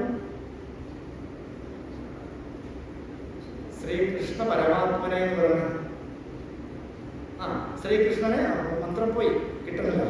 അപ്പോ ശ്രീകൃഷ്ണന് പരമാത്മാന്ന് ഒരു പേരുണ്ട്, അല്ലേ? പരമാത്മാന്ന് പേരുണ്ട്. അപ്പോ മഹാഗണേശ എഴുതി വരുന്നു. ക്വസ്റ്റ്യൻ ആൻസർ അല്ലെ? സനാതന ധർമ്മമാണ് ക്വസ്റ്റ്യൻ ആൻസറിങ് ആണ്. അല്ലെ? വീട്ടിൽ പോയി ഇതൊക്കെ പ്രാക്ടീസ് ചെയ്യണോന്ന് അറിയണ്ടേ? ലളിതാ സഹസ്രനാമത്തിൽ ഒരു നാമം മഹാഗണേശ വിഘ്നയന്ത്ര പ്രകർഷിത. മഹാഗണേശ എന്ന് വെച്ചാൽ മഹാഗണപതി, നിർഭിന്ന ദേവിയുടെ ഒരു നാമമാണ് പറയുന്നത്. അപ്പൊ മഹാഗണേശ നിർഭിന്ന എന്നുവെച്ചാൽ മഹാഗണേശനിൽ നിന്നും ഭിന്നമേ അല്ല ദേവി. ഇപ്പൊ എന്നിൽ നിന്നും ഭിന്നം നിങ്ങളാണ്. എങ്ങനെ അറിയാം? നിങ്ങളൊരു ശരീരമായിട്ടിരിക്കുന്നു, ഞാനൊരു ശരീരമായിട്ടിരിക്കുന്നു, അല്ലേ? ഭിന്നമായിരിക്കും. തത്വത്തിൽ നോക്കിയാൽ ഉള്ളിൽ എന്റെ ഉള്ളിലിരിക്കുന്ന അതേ ചൈതന്യം തന്നെയാണ് നിങ്ങളുടെ ഉള്ളിലും ഇരിക്കുന്നത്, അല്ലേ? അതിനെയാണ് നിർഭിന്നം എന്ന് പറയുന്നത്. ഞാൻ തന്നെയാണ്. അതുകൊണ്ട് പരമേശ്വരി ഗണപതി തന്നെ, പരമേശ്വരി ശിവജ്ഞാന പ്രദായിനി തന്നെ, ശിവം തന്നെ, നാരായണൻ ശിവം തന്നെ. വിഷ്ണു സഹസ്രനാമത്തിന്റെ വ്യാഖ്യാനം ഭാഷ്യം എഴുതിയപ്പോൾ ശങ്കരാചാര്യൻ പറഞ്ഞിരുന്നു, ശിവാദി നാമാഭി ഹരിയേവ സ്തുയത്തെ. ശിവ എന്ന നാമം ഹരിന്ന് തന്നെ സ്തുതിക്കണം എന്ന് വെച്ചാൽ നാരായണൻ തന്നെ ശിവൻ. ശിവം എന്ന് പറഞ്ഞാൽ മംഗളം. മംഗളത്തെ ആര് തരണോ അത് തന്നെയാണ് നാരായണൻ, അത് തന്നെയാണ് ശിവൻ, അത് തന്നെയാണ് ദേവി. വേറെ ആരുമല്ല. ആണോ? അപ്പോ അതിനൊരു ആലംബമാണ് ചിതാലംബം സാംബം. സാംബം എന്ന് പറഞ്ഞാൽ പരമേശ്വരന്റെ കൂടെ പരാശക്തി കൂടെ ഇരിക്കണു. ചിതാലംബം സാംബം ശിവം അതിവിടംബം ഹൃദിഭജേ. പക്ഷെ പരമേശ്വരൻ എന്ത് ചെയ്യുന്നു വെച്ചാൽ ഈ സംസാര ചക്രത്തിൽ വന്നിട്ട് ഏതൊക്കെയോ ഡ്യൂപ്ലിക്കേറ്റ് വേഷമിട്ട് ആടിക്കൊണ്ടിരിക്കും. ഈ മായാവുന്ന വേഷത്തിന് നടനം ചെയ്തുകൊണ്ടിരിക്കുന്ന ഭഗവാൻ ഒരു വലിയൊരു ആക്ടറാണ്. ബെസ്റ്റ് ആക്ടർ അവാർഡ് നമുക്ക് പരമേശ്വരന് കൊടുക്കും. എന്ന് വെച്ചാൽ എല്ലാവരുടെ ഉള്ളിലും ഇരുന്ന് വേറെ ഏതോ രൂപം കെട്ടി ആടിക്കൊണ്ടിരിക്കുന്നു. അപ്പൊ H2O എന്ന് പറഞ്ഞാൽ എന്താ? വാട്ടർ, അല്ലേ? നമ്മൾ കുടിക്കുന്ന ഈ വെള്ളം H2O, ഗ്ലാസ് അല്ല, വെള്ളം, അല്ലേ? H2O എന്ന കെമിക്കൽ. ഇത് കൂടെ കേൾക്കണത് ശരിയില്ല എന്ന് നേരത്തെ പറഞ്ഞു. എങ്ങനെ കേൾക്കണമെന്ന് പറയാൻ പറ്റില്ല. അപ്പൊ ആ H2O ഒരു സോളിഡ് ഫോമിലായ അതിന്റെ ഇക്വേഷൻ H2O തന്നെ, അല്ലേ? അപ്പൊ ഒരേ H2O, ഒരേ വെള്ളം സോളിഡ് ഫോമിലായിരിക്കുന്നു. അതേ വെള്ളത്തിന് കുറച്ച് ഹീറ്റ് വരുത്തിയ വേപ്പറായിട്ട് ഗേഷ്യസ് ഫോമിലാണ്, അല്ലേ? വാസ്തവത്തിൽ ഇരുന്ന ഒരേ ഒരു പൊരുൾ തന്നെയാണ് മൂന്ന് രൂപം മാറുന്നത്, അല്ലേ? ആണോ? വേറെ ഏതെങ്കിലും പൊരുളാണോ വന്നത്? അതിന് 3 ദിവസം. ഒരാൾക്ക് ദാഹിച്ച ലിക്വിഡ് ഫോമിലുള്ളതിനെ കുടിക്കാൻ പറ്റുള്ളൂ, അല്ലേ? ദാഹിക്കുന്നവർക്ക് ഒരു പാക്കറ്റ് ഐസ് കട്ട കൊടുത്തിട്ട് കാര്യമുണ്ട്, അകത്ത് ഗ്യാസ് അടിച്ചു കഴിഞ്ഞിട്ട് കാര്യമുണ്ട്. അപ്പോ ഒരാൾക്ക് മുറിവ് പറ്റിയെന്ന് വെച്ചോളാം. ഈ മുറിവിനെ നമ്മളിപ്പോ വെള്ളം കൊണ്ട് ചെയ്യുമോ? ഐസ് കൊടുക്കും. ഇപ്പോ പൊതുവെ നിങ്ങൾക്കൊക്കെ അറിയാം, ബ്യൂട്ടി പാർലറിൽ പോയവർക്ക് കേട്ടിട്ടേ ഉള്ളൂ, ഇങ്ങനെ പുകയ്ക്ക് വെക്കണം, സ്റ്റീം ബാത്ത്. ഉള്ള ഇതെല്ലാം ഇളകി പോകാൻ വേണ്ടി സ്റ്റീം ചെയ്തിട്ട്, ഒന്ന് സ്റ്റീം ചെയ്താൽ അറിയാം യഥാർത്ഥ രൂപം, അല്ലേ? ഏത് രൂപത്തിലാണ് നമ്മുടെ യഥാർത്ഥ രൂപം.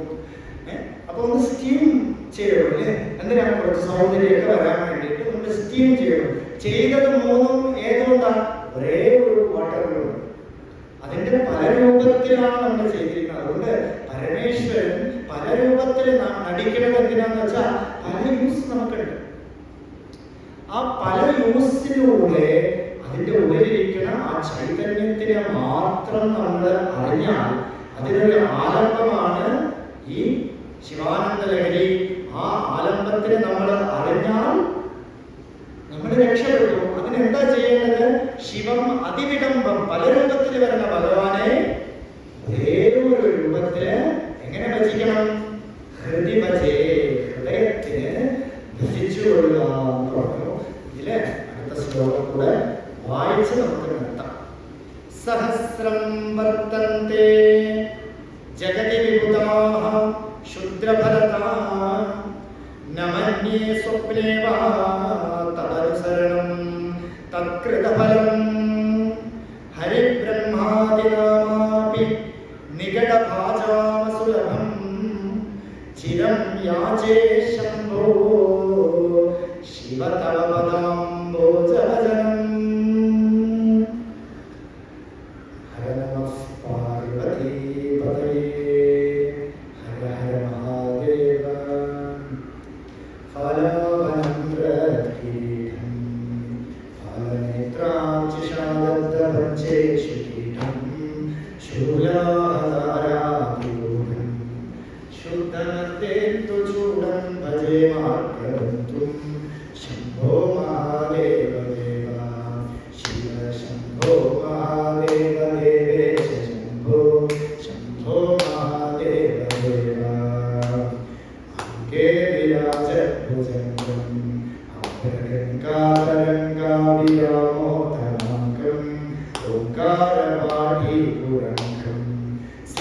സംസേവിതാം ക്രീം ഭജേ മാർഗബന്ധും ശംഭോ മഹാദേവ